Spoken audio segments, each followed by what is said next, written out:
بسم اللہ الرحمن الرحیم۔ اللہ کے نام سے شروع کرتا ہوں جو بہت ہی مہربان ہمیشہ رحم فرمانے والا ہے۔ سورہ اعراف آیت نمبر 148۔ وَاتَّخَذَ قَوْمُ مُوسَىٰ مِن بَعْدِهِ مِنْ حُلِيِّهِمْ عِجْلًا جَسَدًا لَهُ خُوَارٌ أَلَمْ يَرَوْا أَنَّهُ لَا يُكَلِّمُهُمْ وَلَا يَهْدِيهِمْ سَبِيلًا اتَّخَذُوهُ وَكَانُوا ظَالِمِينَ۔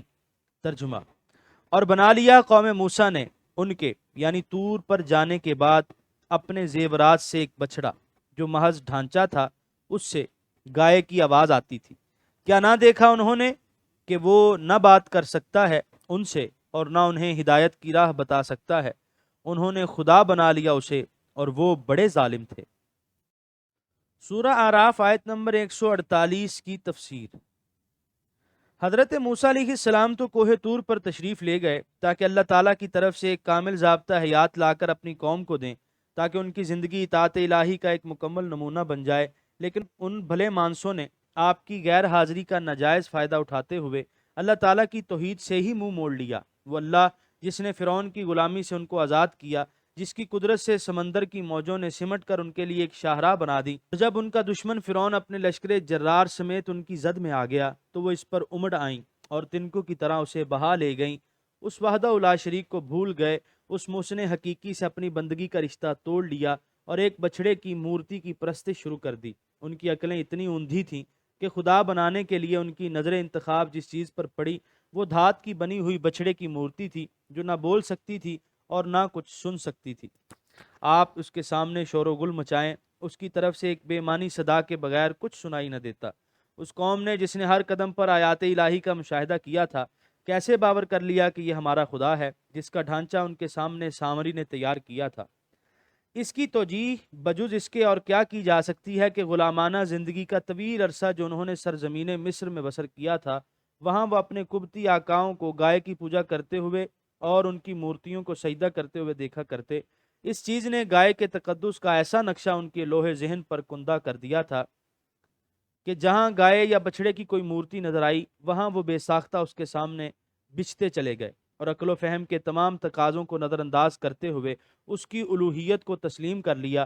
موجودہ تورات میں بچھڑا بنانے کا الزام حضرت ہارون پر لگایا گیا ہے، لیکن قرآن جو تمام سابقہ انبیاء کی صداقت اور ان کی عظمت و پاکیزگی کا نقیب ہے، اس نے ہمیں صراحت سے بتا دیا کہ حضرت ہارون علیہ السلام کا دامن اس الزام سے بالکل پاک ہے، بلکہ یہ کارستانی سامری کی تھی جس نے بنی اسرائیل سے سونے کے زیور جمع کیے، انہیں گلایا اور اس سے بچھڑے کا ڈھانچہ تیار کر لیا اور اپنی فنی مہارت سے اس میں یہ بات پیدا کر دی کہ جب اس میں ہوا کا گزر ہوتا تو ایک بے معنی سی بیں بیں کی آواز نکلتی۔ اور یہ کوئی مشکل نہیں، آج ہم بیسیوں کھلونے ایسے دیکھتے ہیں جو بے جان ہوتے ہوئے طرح طرح کی حرکتیں کرتے ہیں اور مختلف نوعیت کی آوازیں نکالتے ہیں۔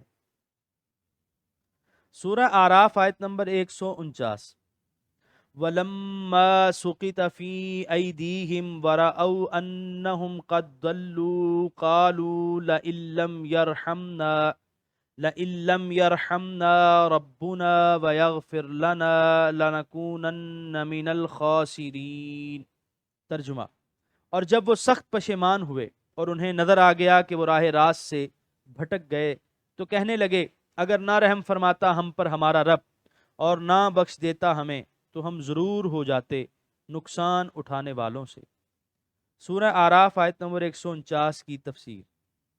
یہ محاورہ ہے اور شدت ندامت اور پشیمانی پر دلالت کرتا ہے، کیونکہ انسان انتہائی ندامت کے وقت اپنے ہاتھ کاٹتا ہے تو گویا وہ ہاتھ اس سے کٹ کر الگ ہو جاتا ہے، اس لیے اس حالت کو ہی ان الفاظ سے تعبیر کیا جاتا ہے۔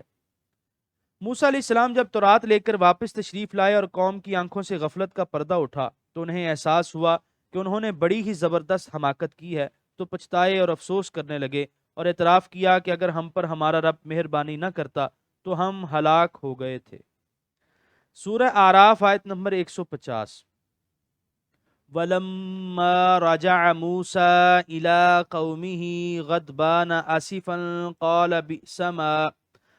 بِئْسَ مَا خَلَفْتُمُونِي مِن بَعْدِي أَعْجِلْتُمْ أَمْرَ رَبِّكُمْ وألقى الألواح وأخذ برأس أخيه يجره إليه قال ابن إن القوم استضعفوني وكادوا يقتلونني فلا تشمت بي الأعداء ولا تجعلنی مع القوم الظالمین۔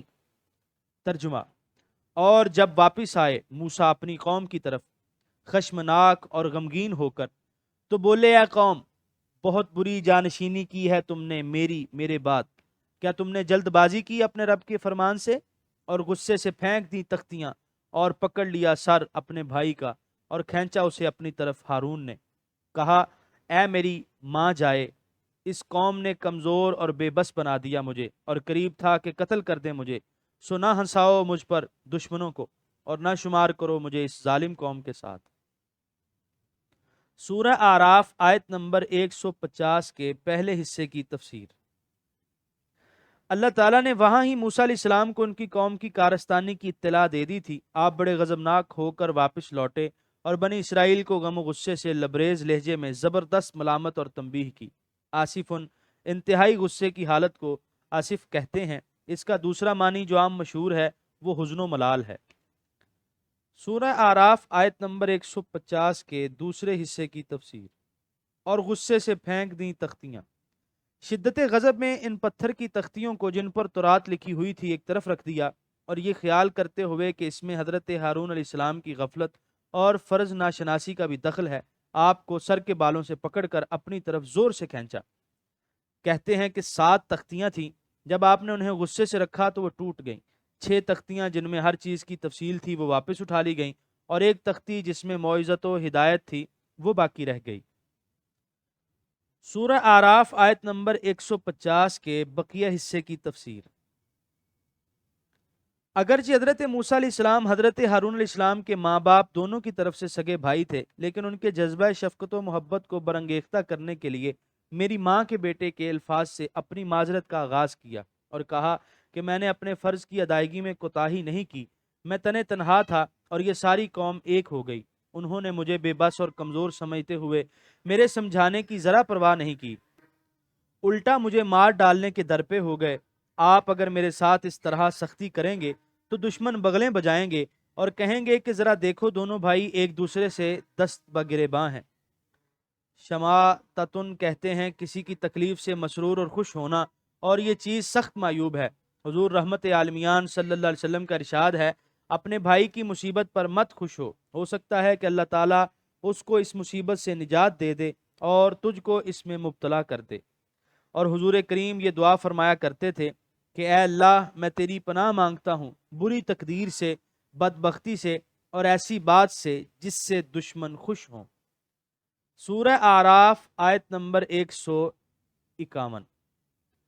قال رب اغفر لی ولأخی وادخلنا فی رحمتک وانت ارحم الراحمین۔ ترجمہ: موسیٰ نے التجا کی، اے میرے رب، بخش دے مجھے اور میرے بھائی کو اور داخل کر ہم کو اپنی رحمت میں، اور تو زیادہ رحم کرنے والا ہے تمام رحم کرنے والوں سے۔ سورہ اعراف آیت نمبر 151 کی تفسیر۔ یعنی غصے کی حالت میں اپنے بھائی پر جو میں نے سختی کی ہے وہ بھی معاف فرما دے، اور اگر میرے بھائی سے ادائے فرض میں کوئی تقصیر ہو گئی ہے تو وہ بھی بخش دے، اور ہم دونوں کو اپنی رحمت سے مالا مال فرما دے۔